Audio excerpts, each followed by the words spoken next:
savez. Allez, quand c'est jetta live. Juste le ligne.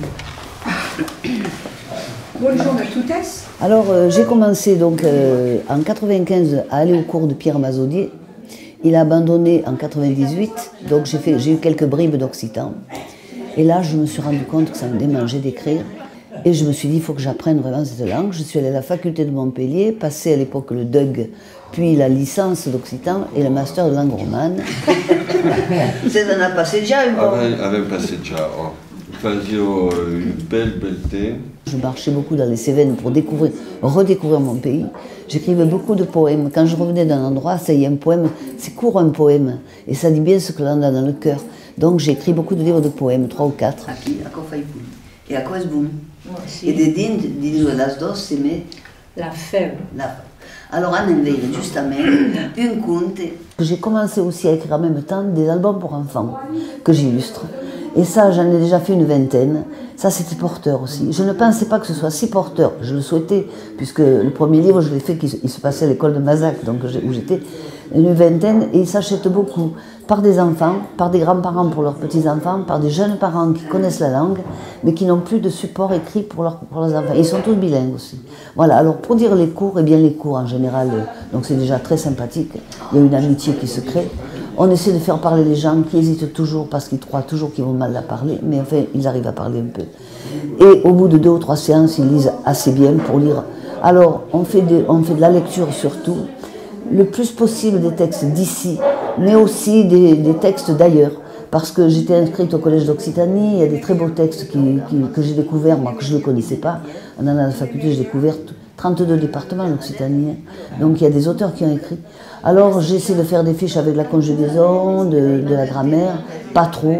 Au début, on faisait des dictées, ça ne leur convient pas. Et je le comprends fort bien parce qu'on apprend aussi bien en écrivant. J'ai rencontré le libraire occitan de Salindre qui m'a dit « Mais tu qui sais du pays, tu devrais faire d'occitan, mais tu tu devrais faire de l'occitan tes écoliers. » Et je me suis aperçue que je ne connaissais rien à l'occitan.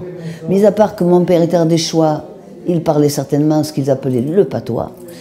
Et ma mère disait du francitan. Alors ma mère disait « Boudi ou quel escarabier cette drôlette ?» Ou alors « Il pleut, je me suis barlaquée. » Et on disait « Mais qu'est-ce qu'elle a des mots étranges ?» On cherchait dans le dictionnaire, avant à l'époque je ne cherchais pas. Des fois je les employais quand j'étais enfant et la maîtresse me rayait en me disant « Ce n'est pas du français ». Mais personne ne m'avait dit que c'était de l'occitan. Alors j'entendais les mineurs parler, et les mineurs disaient « Nous parlons patois ». On comprenait, on ne trouvait pas ça bilingue, mais on nous faisait sentir que c'était une langue qui faisait rire, et qui était très populaire, presque vulgaire. Donc on s'est déshabitué. Alors quand je suis revenue, quand on m'a dit ça, j'ai fait un retour sur moi-même et je me suis dit « Mais je suis ignare ». Et alors j'ai découvert que cette langue était un patrimoine extraordinaire. Ce n'est pas un patois, ça il faut bien le dire, même si les gens disent « mon grand-père me parlait patois », c'est affectif. Mais ce n'est pas un patois, c'est une langue, depuis les troubadours, une langue très littéraire et qui dépeint notre pays le mieux, puisque la langue qui peint le mieux son pays, c'est la sienne, l'endroit où on est. Je ne dénigre pas le français, tous mes livres sont bilingues. Je mets toujours occitan-français justement pour ouvrir à tout le monde. Mais ça m'a fait un choc culturel et j'ai dit c'est ma langue de cœur, voilà.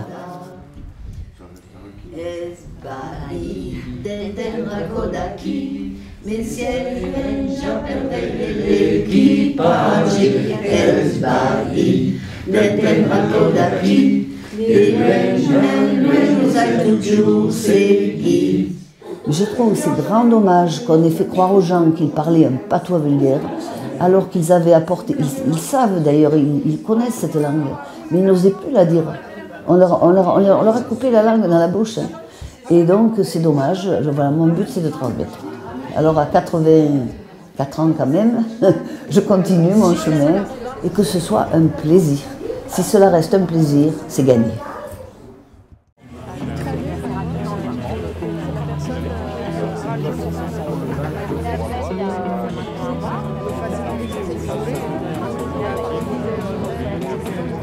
Là,